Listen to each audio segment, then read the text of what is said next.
My school didn't let us bring our own lunch and would pat us down at the door to throw out any food they found, with the cafeteria only serving lunch at 10:30 a.m. and the vending machines shut off at noon because the principal said too many people were distracted by them. When my diabetic friend Baxter's blood sugar dropped to 41 in biology class and his monitor started beeping while he slumped over his desk, the teacher refused to let him leave. During lab time, even after I explained he could die at 30. My school didn't let us bring our own lunch. Didn't matter if you were diabetic or had special allergies, you were patted down and your backpack was combed through upon entering, and food found would be thrown out. We only had lunch once per day at 10:30, and even more ridiculous, the vending machines would be shut off at 12. The principal claimed too many people were distracted by it. Never occurred to him the reason might have been because of how hungry we were. My buddy Baxter was diabetic. The nurse kept some juice in her office for him, but she left at 2 p.m. sharp every day.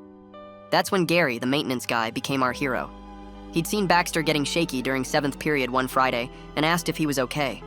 When Baxter explained about his diabetes and the food rules, Gary just shook his head. "My daughter's type 1, he said. "This is dangerous." The next Friday, I noticed something weird. The vending machines were still glowing at 2:30. Gary walked by with his mop bucket and said loudly to no one, "Definitely gonna unplug those machines after lunch like I'm supposed to." Then he winked at us. Word spread carefully among trusted kids. Every Friday, Gary would forget to unplug them. We developed a system where someone would watch for administrators while others bought food. Baxter could finally get juice when he needed it, instead of rationing the nurse's limited supply. We thought we had it figured out. Baxter even stopped carrying his emergency glucose tablets as much because he knew Fridays were safe. The principal never checked on Fridays anyway, since he always left early for district meetings.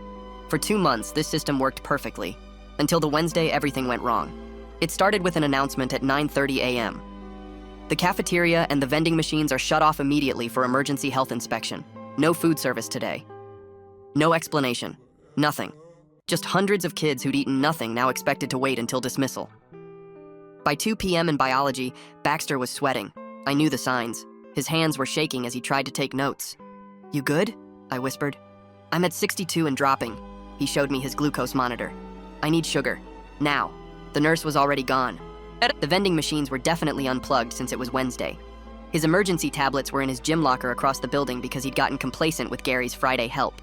"Mrs. Squelch," I raised my hand. "Baxter needs to go to the nurse." She didn't even look up. "No one leaves during lab time. He can wait 20 minutes. Baxter's monitor beeped. 54. His hands were shaking too hard to hold his pencil. "Mrs. Squelch, he's diabetic. He needs..." I said no. I watched my best friend's eyes start to glaze over. His monitor beeped again. 48. At 40, he could have a seizure. At 30, he could die. I didn't think. I just ran. Mrs. Squelch yelled after me, but I was already in the hall, sprinting to the vending machines. They were dark, unplugged. I grabbed a desk chair and smashed it into the glass. The crash was tremendous. Glass everywhere. I grabbed some Skittles and a regular Coke, my hands bleeding from the glass, and ran back. The assistant principal was already running toward the noise, but I didn't care. I burst into biology. Baxter was slumped over, barely conscious. His monitor read 41. I ripped open the Skittles and forced it to him. "Come on, eat. Please eat." He managed a few bites, then more. His eyes started to focus. The assistant principal stormed in with the school resource officer. "That's destruction of property. That's suspension." That's saving his life," I said, watching Baxter's color return. Mrs. Squelch went pale when she saw his glucose monitor. The assistant principal pulled out his walkie-talkie to call the principal, but he wasn't answering. He'd already left for his Wednesday golf game, which everyone knew about, but no one was supposed to mention. My parents were called immediately. The principal came back furious about his interrupted golf game and the destroyed vending machine. But Baxter's mom arrived first, and she was scarier. She was a pediatric endocrinologist. "Let me understand this," she said, deadly calm. "You ban all outside food. You serve lunch at 10:30 a.m. You lock vending machines at noon. The nurse leaves at 2. And you think this is safe for diabetic students?" The principal stuttered about policies and procedures. "My son's blood sugar was 41, she continued. At that level, he could have had a seizure. He could have gone into a coma. He could have died. Other parents started arriving. Turns out Baxter wasn't the only kid with medical dietary needs being ignored. The principal kept insisting I'd face consequences for vandalism. Baxter's mom laughed. "Sue him. I dare you. See how that plays in the news." Friday morning, I was serving in-school suspension when my phone buzzed. Text from Baxter. "Cafeteria closed again. Health department here. My mom's now coming with lawyers and wants you here. Please come." I knew this was about to get crazy. I stared at my phone, reading Baxter's text again. The ISS supervisor, Mr. Daniels, was reading a newspaper and didn't notice. My hands started sweating. Baxter's mom with lawyers meant this was serious. Real serious. I raised my hand. "Can I use the bathroom?" Mr. Daniels barely looked up. 5 minutes. I walked out calmly, then broke into a run once I turned the corner. The cafeteria was at the other end of the building, and I could already hear voices echoing down the hall. Adult voices. Angry ones. When I peeked around the cafeteria door, I saw health inspectors in white coats taking pictures of everything. Baxter stood with his mom near the serving line. 3 people in suits wrote notes on yellow pads. Had to be the lawyers. "Get back to ISS," someone said behind me. The assistant principal. But her voice didn't have its usual edge. "Baxter's mom asked for me," I said. She sighed. "Fine, but you come right back after." The rest of the morning dragged. I kept checking my phone under my desk.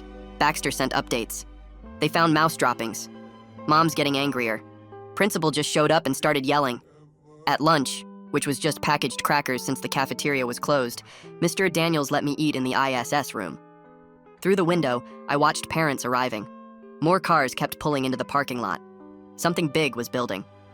Finally, at 3 p.m., Mr. Daniels looked at the clock. "You're done. Don't get in trouble again." I practically ran to the cafeteria. The scene inside was even crazier than this morning. Baxter's mom stood in the middle of everything with 3 lawyers around her. Health inspectors were still there, now with tablets and cameras. And there by the door, in his gray work uniform, stood Gary. I'd heard through the grapevine they'd suspended him yesterday for keeping the vending machines on. Baxter's mom saw me and waved me over. "This is him," she told the lawyers. "The hero who saved my son." Hero?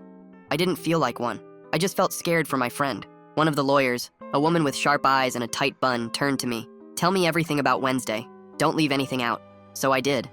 I told her about Baxter's shaking hands in biology, how his glucose monitor beeped at 48, then 41, how Mrs. Squelch wouldn't let him leave even when I explained he was diabetic. She said no one leaves during lab time, I explained, even when I told her he could die. The lawyer wrote fast. "And the nurse?" "Gone. She always leaves at 2 p.m. "The vending machines?" "Unplugged. They only work until noon, except Fridays when Gary would secretly keep them on." Gary nodded from across the room. The lawyer looked at him, then back at me. "So you broke the glass?" I didn't think about it. I just did it. His monitor said 41. At 40, he could have a seizure. At 30, I stopped. We all knew what happened at 30.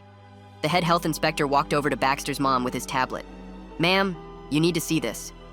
We all crowded around. The screen showed their inspection results. Failed, failed, failed. Every single line was red. "This cafeteria hasn't passed a real inspection in 3 years," he said. "They've been filing false reports." He swiped to show pictures. Black mold covered the back wall of the kitchen. A box of milk said 2019. Mouse droppings covered the storage shelves. "This is why it kept closing," I said, finally understanding. "Not for emergency inspections. They were trying to hide this." The principal stormed in right then with the superintendent behind him. His face was red and sweaty from running. "This is a witch hunt!" he yelled at Baxter's mom. "You're trying to destroy this school because your son..." She pulled out her phone and hit play. The principal's own voice filled the room. "These diabetic kids need to stop being so dramatic. They can just deal with it like everyone else." The recording was from last month's parent meeting. I remembered Baxter telling me about it, how his mom had been furious. The principal's face went from red to white. The superintendent took a step away from him. "That's taken out of context," the principal stammered. "The context," Baxter's mom said coldly, "is that my son almost died." More parents started arriving. I recognized one mom. Her daughter had severe peanut allergies and had been hospitalized twice this year from bad cafeteria food. She carried a thick folder of medical records. Then another dad walked in. The whole room went quiet. Everyone knew about his older daughter. She died at another school 2 years ago. Same kind of rules. Same kind of neglect. He held up a framed photo of a girl who looked just like his son from our grade. Her name was Destiny. She was 13. The lawyers started writing faster. Gary walked over to me and showed his phone. "Look at this." A group text with 12 other maintenance workers from different district schools. There's something really strange about a school that searches kids for food like they're entering a prison. I wonder what happened to make them create such extreme rules. Gary keeping those vending machines on every Friday seems risky for a maintenance worker, especially if... They were all outside, ready to come in and tell what they knew about safety violations. "We've been talking for months," Gary said quietly. "After what happened to Baxter, we decided enough was enough." The superintendent tried to leave, but one of the lawyers stepped in front of him. "Sir, this is now a federal disability discrimination case. The ADA requires you to provide reasonable accommodations for students with medical conditions. You might want to stay. He sat back down, pulling out his phone to text frantically. A school board member arrived, Mrs. Chen, who I recognized from her campaign posters. She pulled the principal aside, but we could all hear pieces of their conversation. Multiple lawsuits, criminal negligence charges. Knew about this for years. The principal kept saying he just followed district policy, but Mrs. Chen pulled out her phone and showed him something. His face went even paler. "These are emails," she said louder now, not caring who heard. "You got safety warnings. You ignored them. You marked them as resolved without doing anything." At 5:30, they called an emergency assembly. The whole school packed into the auditorium. Parents filled the back rows. The superintendent stood at the podium, looking like he wanted to be anywhere else. "Effective immediately," he said. "The principal is taking administrative leave while we investigate these serious allegations." Some kids started whispering. A few parents clapped. The assistant principal took the microphone next. She looked scared but determined. "Starting tomorrow, the vending machines will operate all day. Students may bring their own lunches. We'll have food trucks in the parking lot until the cafeteria passes inspection." The room erupted. Kids cheered. Parents nodded. I saw a girl crying with relief, but I kept watching the principal, standing in the corner. He stared at me with pure hatred, like this was all my fault, like Baxter almost dying was less important than his career. Saturday morning, I got to school early to help set up the food trucks. News vans were already there. Channel 7, Channel 4, even CNN.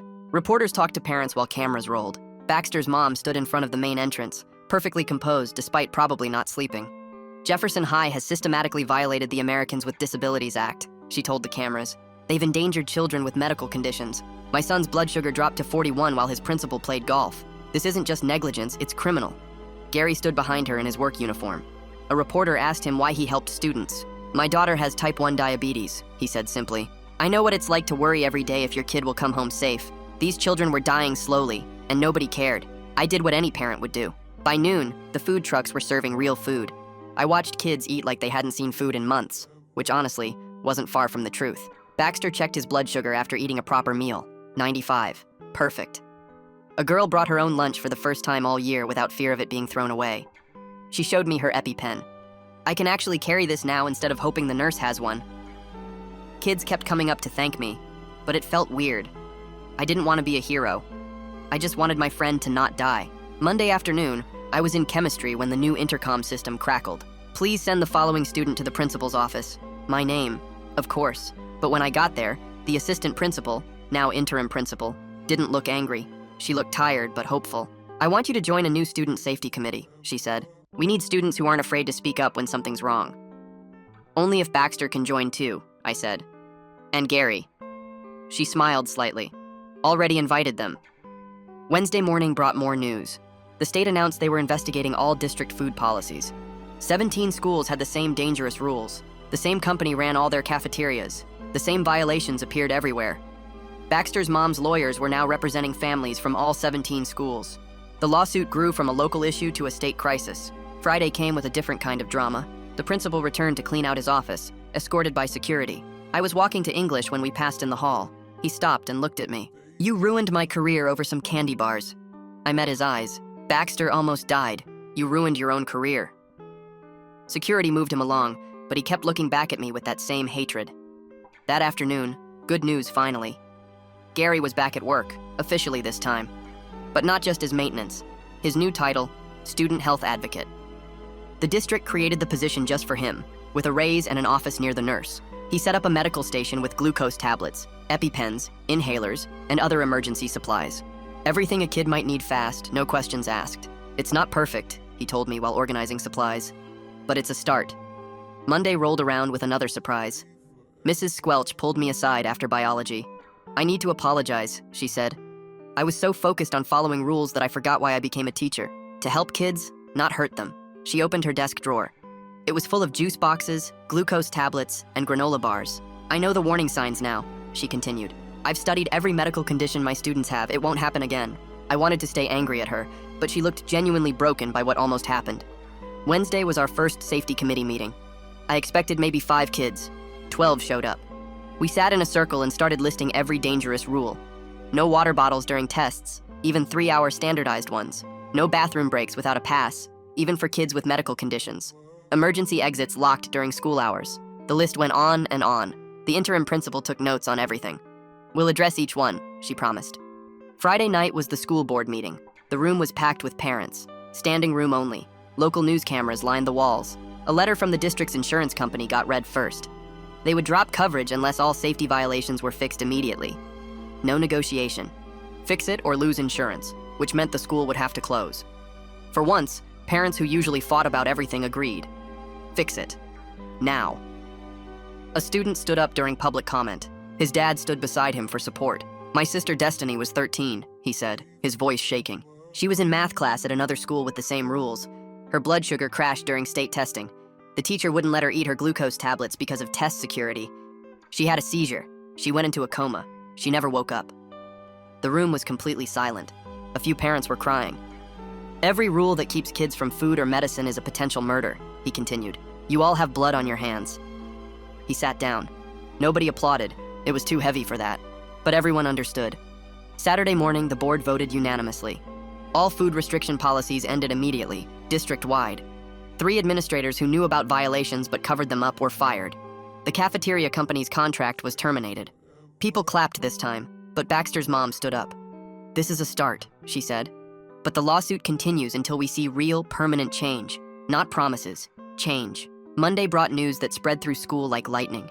The principal had tried to get a job in another district, but Baxter's mom's lawyers contacted them with information about the criminal investigation.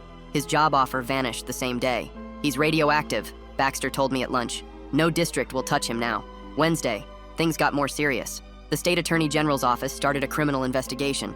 We all got letters saying we might be called as witnesses. But the real shock came when they revealed why the principal fought so hard to keep the current food company. He was getting kickbacks. Money in his account every month that matched what the company saved by serving garbage food. "I knew it," Gary said when he heard. "The math never made sense. Good food doesn't cost that much more than what they served." Friday, I sat in a small room with 2 investigators. They recorded everything. I told them about the vending machines turning off at noon, the nurse leaving at 2, the principal's golf schedule that everyone knew but couldn't mention, kids fainting from hunger, Baxter rationing his glucose supplies, another student hiding rice cakes in her saxophone case. They asked about Gary too, but I made sure they understood. He was the only adult who tried to help. He risked his job every Friday to keep kids safe. "He's a hero," I said. "The principal is the criminal." Monday evening, we watched the news at Baxter's house. Breaking news tonight. 5 district officials arrested in food service fraud scheme. They showed the principal being walked out of his house in handcuffs. Then 4 others we didn't recognize, district administrators who'd been stealing from the food budget for years. "That's why our cafeteria was so bad," Baxter's mom said. "They took the money meant for food and maintenance." The principal's lawyer appeared on screen, claiming his client just followed orders from higher up. But then they showed emails where the principal organized the whole scheme. Wednesday brought our new principal. Dr. Williams walked into her first assembly with confidence. She was younger than the old principal, with kind eyes and a slight limp. "My son has type 1 diabetes," she said as her opening. "He's 8. So I understand what you've been through." She laid out new rules, simple ones. "If you need to eat, eat." I'm really curious about how the principal thought he could hide those kickbacks from the food company. Did he really think nobody would notice the bad food was connected to extra money in his account? The way doctor. "If you need medicine, take it. If you need help, ask. Your health comes before any rule, any test, any class. Period." Kids actually applauded a principal. That was a first. Friday was almost normal. The new cafeteria was open. Turned out another company could renovate it in just 3 days when properly motivated. Real food. Multiple options. An allergy-free section for kids with restrictions. The vending machines hummed all day. The nurse worked until 5 p.m. now. It felt like a different school, but not everything was better. Monday morning, Baxter wasn't at his locker. I found him in the bathroom, sitting on the floor against the wall, shaking. His glucose monitor showed 98, totally normal. But he was crying and couldn't catch his breath. "Hey, what's wrong?" I sat down next to him on the gross bathroom floor. "I can't stop shaking," he said between gasps. "My brain thinks I'm dying, but my blood sugar is fine. My therapist says it's PTSD. I didn't know what to say. We sat there until the shaking stopped, missing first period completely. Nobody came looking for us. The new rules meant students could take care of themselves without permission slips. Wednesday afternoon, Gary started something new, a support group for kids with medical conditions. We met in the old detention room. Seemed fitting somehow. 15 kids showed up. There was the girl with the peanut allergy, a boy with epilepsy, a girl who needed insulin shots. Kids I'd never known were struggling because they'd hidden it so well. "We all survived something we shouldn't have had to survive," Gary said. "Now we help each other." We went around the circle, sharing our worst moments. The boy with epilepsy talked about having a seizure during PE, while the teacher yelled at him to stop faking. The girl with diabetes showed scars from where she'd hidden insulin needles in her socks. Everyone had stories. Friday, Mrs. Squelch surprised us all. She asked to be our support group advisor. "I need to make this right," she told us. Then she turned to Baxter in front of the whole biology class. "I will regret not helping you for the rest of my life. I'm sorry." Baxter nodded but didn't say it was okay. Because it wasn't okay. But at least she was trying. 2 weeks passed with a weird kind of normal. Then Monday morning brought news that made everything real again. The principal's criminal trial was starting. Baxter had to testify first. His hands shook as he sat in the witness chair, describing how his brain started shutting down, how he knew he might die because of a vending machine rule. "I remember thinking my mom would find me dead at school," he said. The jury looked sick. Tuesday was my turn. The defense lawyer tried to make me look violent for breaking the vending machine. "You destroyed school property," he said. "To save a life," I answered. The prosecutor showed my clean record and Baxter's glucose reading of 41. "Would you do it again?" she asked. "Every time." Wednesday, Gary took the stand. He showed logs of 17 safety complaints he'd filed over 2 years. Everyone marked resolved by the principal with no actual changes made. "I was ordered to unplug those machines at noon," Gary said. "I knew it could kill students. I did it anyway for months because I needed my job. I'll never forgive myself for waiting so long to act." The principal's lawyer objected to everything, but the evidence stayed. Friday, the jury came to our school. They saw the broken vending machine. Still not fixed. The glass still there. Evidence now. They saw the nurse's office that used to close at 2. They saw the condemned cafeteria, the principal's old office with his golf trophies still on the shelf. One juror shook her head when she saw the cafeteria. Even fixed up, you could see where the black mold had been. Monday, more parents testified. The mom of the girl with allergies could barely speak, describing finding her daughter unconscious after eating contaminated cafeteria food because outside food was banned. The dad who lost his daughter was worse. He held up pictures of her funeral and just cried. Several jury members wiped their eyes. Wednesday, the defense tried to save the principal. They said he just followed district policy, dealt with budget cuts, tried to maintain order. Then the prosecutor showed his bank records. Deposits every month that matched what the food company saved by serving garbage. Money straight to his personal account. The principal's lawyer asked for a break. When they came back, he looked defeated. Friday afternoon, closing arguments. The prosecutor reminded everyone that Baxter was 9 points from death while the principal played golf. 9 points. The defense argued this was scapegoating one man for system-wide failures. The jury left to decide. We waited. Monday at 4 p.m., after 6 hours of waiting, they called us back. Baxter's mom held Baxter's hand so tight her knuckles were white. Gary paced by the door. My stomach hurt. Guilty on all counts. The principal's face went completely white. Criminal negligence, theft, falsifying safety reports. He faced real prison time. Baxter's mom cried. Gary nodded slowly. I felt relief, but no happiness. This wasn't something to celebrate. A week later, Monday morning, the civil lawsuit settled. The families would split $3.2 million. But more important were the required changes, new policies, safety audits every month, emergency training for all teachers. Real change, finally, written into legal documents. Wednesday at lunch, school felt almost normal. Kids ate when they needed to. Baxter kept glucose tablets right on his desk. The girl with allergies brought her allergy-free lunch without hiding it. But we all remembered. We all knew how close we'd come. Friday afternoon, Dr. Williams started something she called Wellness Wednesdays. Students could come talk about any health needs without judgment. 50 kids showed up to the first one. I looked around that room and saw how many kids had been suffering in silence, afraid to speak up about basic human needs like food and medicine. 2 weeks later on Monday, Gary got called to the main office. We thought something was wrong, but Dr. Williams was smiling. The state wants to give you an award, she told him, for moral courage and education. Gary shook his head. The real heroes are the kids who survived despite us adults failing them. But when they gave him the award at an assembly, everyone stood and clapped anyway.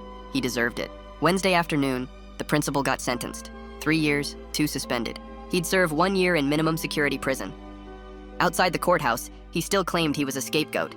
Baxter's mom told the reporters standing there, 1 year for almost killing children. The system still protects its own. Monday after the sentencing, something unexpected happened. Other schools started calling, asking for help reforming their policies. They wanted to avoid their own lawsuits. Baxter and I made a presentation about medical warning signs. We'd become experts on neglect without meaning to. Now we taught adults what they should have already known. Wednesday, we visited another middle school. A girl in the back raised her hand. What if our principal won't listen? Baxter answered without hesitation. Document everything. Tell your parents. Call lawyers if you have to. And if someone's dying, break whatever rule you need to break. Suspensions heal. Death doesn't. The teacher looked uncomfortable, but she didn't disagree. Friday morning brought the biggest news yet. The governor signed Baxter's law, requiring all schools to accommodate medical dietary needs and keep nurses until dismissal. At the signing ceremony, Baxter had to speak. His voice was steady this time. No kid should have to choose between going to school and staying alive. This law shouldn't even be special. It should just be common sense. The governor shook his hand. Cameras flashed. But Baxter looked tired, not triumphant. Monday afternoon, we tried to return to normal teenage life. Baxter joined the debate team. Turned out nearly dying made him less afraid of public speaking. I focused on my grades and started working on college applications. The girl with allergies started a cooking club for kids with dietary restrictions, teaching safe recipes. We were trying to just be kids again. But we couldn't forget. Wednesday, Gary's daughter visited from college. She was studying to become a pediatric endocrinologist like Baxter's mom. Dad called me crying when Baxter almost died, she told us. He said he couldn't let another parent lose their diabetic kid. That's when he decided to risk his job. Gary looked embarrassed, but we understood. He'd been a dad first, employee second. Friday in biology, Mrs. E. Squelch assigned an essay about when breaking rules is justified. She looked right at me when she explained the assignment. Sometimes breaking rules is the most moral choice you can make, she said. I wrote about that Wednesday, about choosing friendship over authority, about how a vending machine mattered less than a human life. She gave me an A+ and wrote, "Thank you for teaching me this lesson," in red pen. 2 weeks later, the district started surprise safety inspections at all schools. They found problems everywhere. Emergency exits chained shut, expired medicines in nurse offices, policies that nobody had questioned because they'd always been that way. Each discovery proved we'd been right to fight, but it also showed how many kids were still in danger. Wednesday after school, a woman stopped me in the parking lot. She had a little boy with her, maybe 13. "Are you the one who broke the vending machine?" she asked. I nodded, not sure if she was angry. She started crying. "My son has type 1 diabetes. He starts here next fall. Because of what you did, I don't have to worry about him dying at school." Her son looked embarrassed by his mom's tears. Baxter's hands shaking while testifying makes me wonder how many other kids had moments like his that nobody ever heard about because they stayed quiet, or things worked out okay by luck. I just said, "He'll be okay now." We made sure of it. Friday marked almost a year since that terrible Wednesday. Baxter's blood sugar stayed stable. The vending machines hummed all day. The nurse worked until 5. Kids brought whatever food they needed. What had once seemed revolutionary was now just normal, the way it always should have been. The anniversary itself came on a gray Friday morning. Dr. Williams had declared it a day of remembrance, not celebration. There was nothing to celebrate about kids dying from preventable neglect. We gathered by the flagpole at 10 a.m. The whole school was there, even teachers who usually stayed in their rooms during assemblies. The boy whose sister died stood in front with a framed photo of Destiny. 3 other families held pictures too. Kids from other schools who'd died from the same dangerous policies. Dr. Williams stepped forward with a paper in her hands. Today we remember Destiny Washington, age 13, Marcus Chen, age 14, Aaliyah Brooks, age 12, Samuel Martinez, age 15. Each name hung in the air, real kids who should have been alive. Gary walked forward with a shovel and a small tree. "This oak will grow strong," he said, "like these kids should have." He dug the hole himself, refusing help. When he planted the tree, his hands shook. I knew he was thinking about his own daughter, how close she'd come to being one of those names. Baxter spoke last. His voice was steady, but his eyes were wet. "I survived because someone broke a rule to save me," he said, looking at me. "These kids died because nobody broke rules for them. We live with that. We carry them with us. Every glucose tablet I take, every safe meal we eat, it's because they couldn't." After the ceremony, kids went back to class quietly, but something had shifted. We all understood the weight of what we'd changed. Monday afternoon, I got an email that made my hands shake. College acceptance. Early admission to State University. The essay that got me in was titled, "The Day I Chose Breaking Glass Over Following Rules." Baxter got his acceptance the same day, pre-med track at the same school. "We're gonna be roommates," he said, but his smile was tired. We both knew why we'd chosen these paths. Him to become a doctor who'd actually listen. Me to become a lawyer who'd fight these battles legally next time. The girl with allergies got into the nutrition program at Central State. "I'm gonna make sure school food never hurts kids again," she told us at lunch. Wednesday, during our last safety committee meeting, I looked around the room at the younger students. They had new battles, fighting for mental health counselors who actually helped, wheelchair ramps that worked, bathrooms for trans kids. The same fight, different faces. A freshman named Maria raised her hand. What if they don't listen to us either? I thought about it. You document everything. You find adults who care. They exist, even if they're hiding.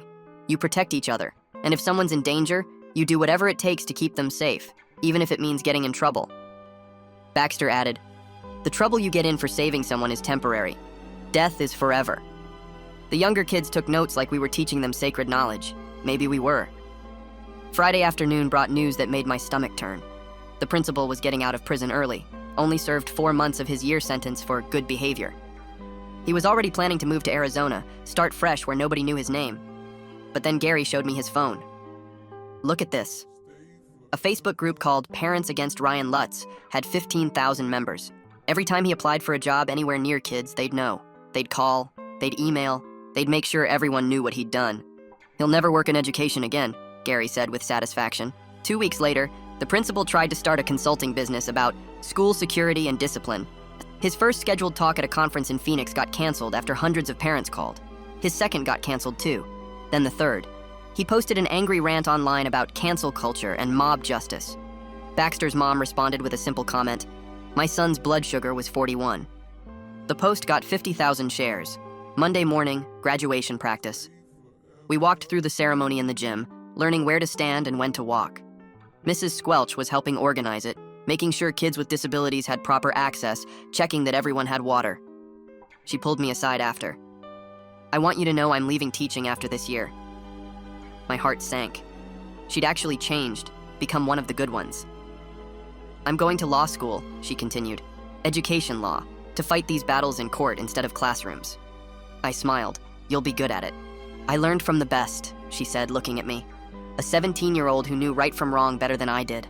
Wednesday was the last real day of classes. Teachers mostly just signed yearbooks and talked about summer. But in what used to be biology, Mrs. Squelch had one more lesson. She pulled up a slide showing the broken vending machine, glass everywhere, my bloody handprints on the remaining glass. "This is what moral courage looks like," she told her juniors. "It's messy, it's scary, it gets you in trouble, but it's right." A kid in the back raised his hand. "Did he really get suspended for saving someone's life?" 3 days of in-school suspension, I said from the doorway where I was returning a textbook. Worth every second. Friday was senior skip day, but Baxter and I went to school anyway. We sat in the empty cafeteria eating real food. Chicken that looked like chicken. Vegetables that had color. Fruit that wasn't brown. "Remember when we used to dream about edible food?" Baxter asked. "Remember when you almost died because of a vending machine?" I responded. We both laughed, but it was the kind of laugh that comes when something's too heavy to cry about anymore. Gary walked through with his mop bucket, even though the floor was clean. Old habits. "You boys ready for college?" he asked. "Ready to leave this place," Baxter said. Gary nodded. "Change it from the outside. That's what real reform looks like. You survive the system, then you fix it for the ones coming after." Monday morning, 3 days before graduation, Dr. Williams called an assembly. She announced the new Gary Hutchinson Memorial Fund, money for any student who needed medical supplies the school didn't provide. Gary turned red. "I'm not dead yet." "No," Dr. Williams said. "But your courage lives on in these kids. We're honoring that while you're here to see it." The fund already had $30,000 from anonymous donors. Well, anonymous to everyone else. I recognized Baxter's mom's handwriting on the first check. Wednesday afternoon, our last safety committee meeting ever. The younger students had elected their own leaders. They had plans, big ones. Mental health reform, disability access, LGBTQ protections. The fight would continue without us. I handed over the folder of everything we documented. Every violation, every complaint, every near miss that could have been another tragedy. "Don't let them forget," I told the new president, a sophomore named Alex who used a wheelchair and had been fighting for working elevators all year. "They want to forget. They want to pretend it never happened. Don't let them." Alex nodded solemnly. "We won't forget. We can't afford to." Thursday night was senior awards. I won something called the Citizen Leadership Award, which apparently they created just for me. The description read, "For a student who chose conscience over compliance." Baxter won the Resilience Award. The girl with allergies got Student Advocate of the Year. But the biggest moment came when Gary walked on stage. Dr. Williams had convinced the school board to give him an honorary diploma, the one he never got because he dropped out at 16 to work and support his sick mom. The entire auditorium stood and applauded. Gary cried. His daughter was there, home from college, crying too. "This is for every kid who needed help and got it," he said into the microphone. "And for every kid who needed help and didn't. We failed you. We're sorry. We're trying to do better." Friday afternoon, the day before graduation, I cleaned out my locker. At the bottom was a crumpled glucose tablet wrapper from that Wednesday. I'd kept it without meaning to. Evidence of the worst day that became the most important day. Baxter found me holding it. "You saved my life," he said simply. "You would have done the same for me." "Yeah," he said, but you actually did it. We stood there in the empty hallway where I'd once run with stolen candy and bleeding hands, desperate to save my best friend. The same hallway where kids now walked freely with whatever food they needed. That night, I couldn't sleep. Tomorrow was graduation. The end of one fight and the beginning of another. College applications had asked about challenges we'd overcome. I'd written about systemic indifference, about how the most dangerous thing in school wasn't violence or drugs. It was adults who didn't care. The admissions officer had called me personally. "This is the most powerful essay we've read in 20 years, she'd said. "We need students like you." But I didn't feel powerful. I felt tired. 17 years old and already exhausted from fighting for basic human dignity. Saturday morning came bright and hot. Graduation was outside on the football field. Parents filled the bleachers. I saw Baxter's mom in the third row with a camera. My parents sat in front, proud and still a little confused about how their rule-following kid became a revolutionary. The ceremony started with the national anthem, then speeches from valedictorian and salutatorian about bright futures and endless possibilities. Normal graduation stuff that felt weird after our year. Maria's question about what to do if they don't listen got me thinking. How do kids learn which rules to break and which to follow? Then Dr. Williams took the podium. "This class is different," she said. "This class changed everything. They fought for their lives and won. They taught us that sometimes breaking rules is the most moral thing you can do. They showed us that student voices matter more than adult comfort." She looked directly at our section. "You leave here warriors. Don't ever forget that." When they called my name, I walked across the stage in a daze. Mrs. Squelch handed me my diploma. She was crying. "Thank you," she whispered, "for teaching me what courage looks like." Gary stood at the end of the stage in his maintenance uniform, giving every graduate a thumbs up. When I passed, he saluted. An actual salute. After the ceremony, families took pictures and cried and laughed. The old principal's name never came up. It was like he'd been erased from the school's history. His photo had been removed from the principal's wall. His policies were gone. His legacy was nothing but a cautionary tale. But the photo of Destiny now hung in the main hallway with a plaque. "In memory of all students who deserved better. We promise to do better." We stood there, graduates now, looking at our school one last time. We'd survived, we'd changed things. But we were different now, marked by knowing how easily schools can kill through not caring, and how hard you must fight for basic human dignity. Well, that's it from me today. Really appreciate you letting me wonder about stuff with you all. Subscribe for more content like this.